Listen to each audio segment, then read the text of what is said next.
There once was a cold wind that howled through the Ural mountains. It was a sound that chilled you to the bone and made you want to huddle deeper into your blankets. For those foolish enough to venture into its path, it carried a warning that was as clear as the glittering blanket of snow on the ground. Stay away. On February 1959, 9 experienced hikers set out to climb the icy peak of Mount Otorten. They were led by experienced guide Yuri Yudin, who had summited the mountain several times before. But this time would be different. This time, something sinister awaited them. As the sun set on February, the hikers made camp at an elevation of 8,300 feet. There, they pitched their tent and prepared to spend the night as best they could. By 10 p.m., temperatures had dropped to around 5 degrees Fahrenheit, below zero. That was the last time anyone knew the hikers to be alive. When morning came, rescuers found the tent ripped open from the inside as if someone had panicked and fled in the middle of the night. All of their belongings were left behind. Strangely, not a single footprint led away from the tent. And when rescuers finally located the hikers, what they found defied all explanation.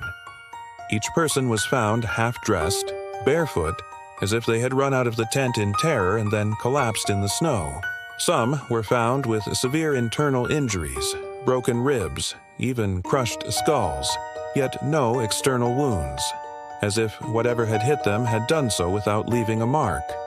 2 were found with missing eyes. 1 was missing her tongue.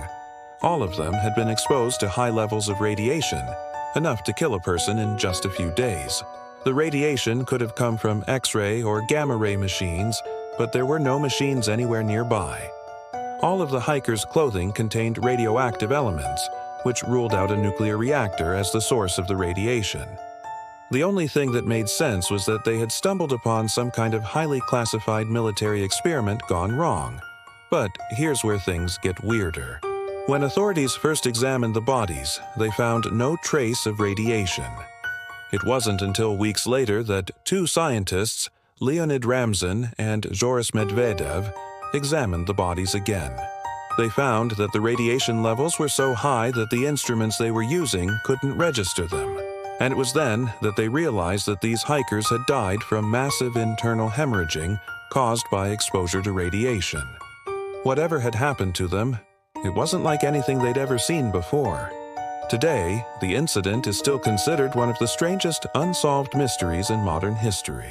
To this day, no one knows what happened to the Dyatlov Pass hikers, but I can think of a few theories.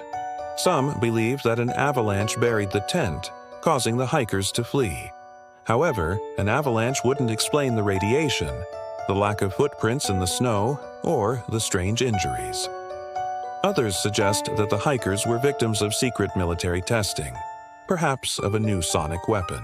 After all, there are reports that during the Cold War, both the US and Soviet Union were experimenting with low-frequency sound waves as a non-lethal weapon.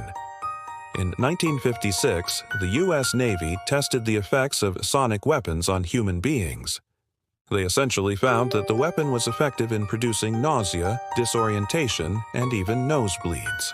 Perhaps something similar happened to the hikers, but on a much larger scale. Still, others blame more sinister forces, secret government agencies, or even UFOs. Over the years, many people have come forward claiming to know the truth about what happened that night. Most of their stories are too bizarre to be true, like the story of the man in the red ski mask who supposedly chased the hikers up the mountain, firing a strange gun at them. In the end, there's really no way to know what happened to the Dyatlov Pass hikers. The official explanation, as always, is the most boring. A mysterious natural force. It's not exactly an explanation. It's more of a shrug. And perhaps that's the scariest part of all. What do you think happened that night? Let me know in the comments below. And don't forget to check out the other videos in this series.